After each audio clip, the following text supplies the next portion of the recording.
You know, when I was a young girl, I used to watch Miss Universe on the television, and I thought, it's so far, it's so big, I can never get there. But to actually be here right now, knowing that in just a couple of days I'll be on that stage, whew, I'm just so incredibly happy, and to be representing for my home country, Thailand. I'm in awe, I'm in shock, and it's the best feeling in the world. I'm so blessed to be here. And I cannot wait to be on that stage and really perform and make my country proud. Well, first of all, congratulations. How does it feel to be here? Thank you. It feels amazing. I cannot believe that I'm here. You know, with the COVID situation, I'm so glad that we're all here and that there's so many girls that are able to be a part of this competition. And what it makes me realize is that the world isn't that big. When you see all the girls in the auditorium together from different countries, and everyone is so nice and so lovely, they're so warm. And I can't wait to get to know everyone, and also it's so unique to see that everyone was born into such different cultures, different languages, but we're all here together to tell our stories. And tell me about your journey, your road to getting here, you know. Just I know you obviously was Thailand, but the physical journey to get here, did you just hop on a plane and get here and it was that easy or no? Oh my goodness. Well, Thailand is very far away. That's one thing. And I really had to, it wasn't a struggle to get the visa, but it was a long process. And when I got the visa, I was very excited. But the journey here, the physical journey, if you can believe it, it was more than 30 hours, all the way from Thailand, yes. So I had to make a stop at Istanbul, and the layover was 8 hours there. Oh my goodness, but it was so amazing. I'm so blessed that some of my teams were able to come with me as well, my national directors, so they were there to keep me company, making sure that I'm okay, and you know, giving all the support. And in a world of COVID where you can't have family and friends, you know, come with you potentially, Yes. How important is that support here on the ground? How important is it to know that, you know, people at home are behind you? Oh my, it's absolutely everything. Knowing that you've got that support, it is the motivation that keeps me going every day. Every time I see a message online and they're saying that they're supporting Thailand, and you know, it's so nice to see the nation coming together to support their candidate, to support their representative, and it's just how a country thrives. Because we cannot thrive alone, we have to move forward together. You know, yeah. So I believe though that there are some super fans that did make it here. Can you tell me about those super fans that are just out there? Oh, they are so amazing. Every time I come down, they would be screaming, Thailand, Thailand, Thailand. We came down here at 7:30 in the morning and they're already there. I think they're camping out there. But they've been so supportive, and I actually know quite a few of them. Some of them are big YouTubers in Thailand and flew all the way here just for the competition. But you know, pageantry is so big in my home country, and it's almost like a national sport. So the whole country gets behind it. They're very supportive, you know, and they're just right behind you. And I just want to say thank you to them for being here. I know that not a lot of people were able to be here, but I want to say thank you, because every time I walk down and I hear Thailand, it makes me smile. It puts a smile on my face, and it makes me want to make my day better. I want to go better, and I want to go in with 100% to do whatever it takes. Wonderful. One last question, a couple of last questions. How has it been on the ground? How has, you know, the week sort of been unfolding? What is your day-to-day like? Give your fans at home and give our viewers a sense of what it's like.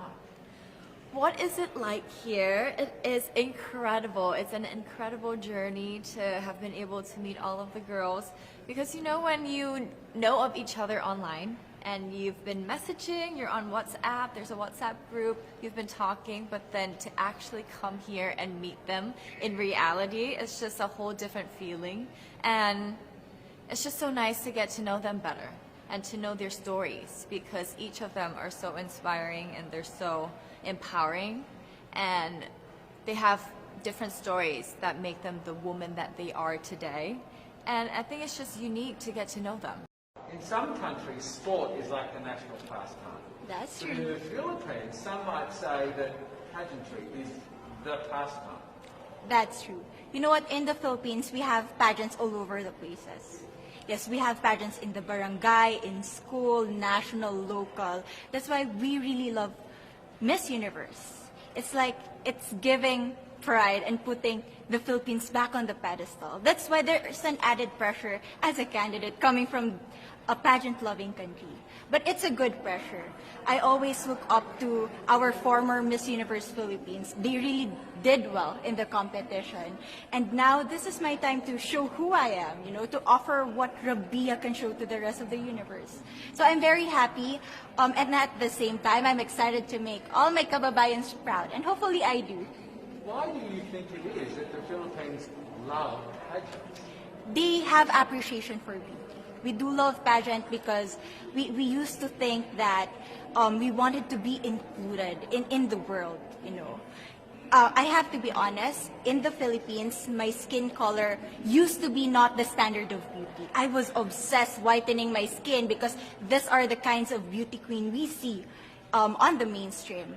But things were different now. That's why I'm very proud to be a morena. In the Philippines, we call it morena. It's brown skin girl. And to be able to represent, my color, my identity as a true Filipina. Tell me about your journey to being crowned Miss Philippines. In a world that, in a country I should say, that loves pageants. That must have been a very intense process. Tell me about, your journey to being Miss Philippines. Well, my journey was crazy. You know what? I started to be a dark horse. Nobody noticed me. Nobody knows I was in the competition up until the preliminary and the coronation night. And when I won, I received different comments. Of course, there were people who didn't expect me to do well, who think that I cheated. That's why I need to redeem myself in Miss Universe. I really need to do well in this competition. And the thing is, I love pressure. I love criticism. I get better every day with that. You tell me I cannot do that, I turn to you and I'm going to say that, no, I can do it for myself. Good for you. So how does it feel then to be on the global stage? How do you feel to be here in this moment, right now? It's crazy, but I'm overwhelmed with the support, not just from the Filipino community, but also from Thailand, Latin countries who do appreciate me as a candidate, as a person. It motivates me that I am beautiful, I can offer so much in this world, and when somebody believes in you, it gives you that extra energy to really do well and perform well. Do you have a sense with the girls, all of the girls competing, you're competing, but is there a sense of camaraderie with all of the girls? Is there a real spirit to, sort of motivate each other to do better?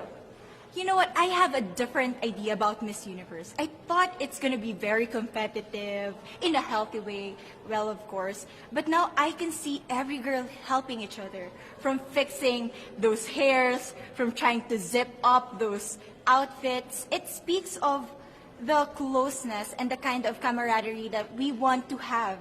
The goal of Miss Universe is not just to crown one girl, but also to build a genuine and long-lasting friendships among us. Would you say within the Miss Universe world, the contestants, is there a sisterhood? Are you sisters? There is sisterhood. I can say I was able to talk to different representatives from different backgrounds, different cultures. And despite our differences, there's so much to be highlighted in what binds us together. And that is because we want to empower women. We want to have our advocacies. We want to speak for the things that we love. And that's a celebration of women and the beauty that we have. So coming out of this week, obviously you would love to be crowned Miss Universe. Of course. And that would be wonderful, of course, for any of you. But what else will you take out of this week? What do you think you'll feel at the end of this week, regardless of the result? How will you be a different person? It's the growth and the development that I was able to have during preparing for this journey. I will be honest, there was a moment that I lost my identity because I was put under pressure. I was in that position in which I feel like I'm not good enough. I'm not a good representative of my country, but I was able to bounce back stronger. And if I was able to do that for Miss Universe, I will be able to do that in life. That is my greatest takeaway from Miss Universe. Okay, so the Philippines have a huge amount of fans. Yes. I want you to give us a little bit of a message to the fans here and at home. But send a message. What would you say to all the fans in the Philippines? To all my fans from the Philippines and from all over the world, maraming salamat po. Thank you so much for loving me and for believing in me. It means a lot to somebody who is so naive in this industry, who has no idea how to become a beauty queen on the first day of my journey. But because of your love and support, I was able to be the woman that I am today. And regardless of the result, I may or I may not win the crown, but one thing is for sure, I'm gonna make you all proud.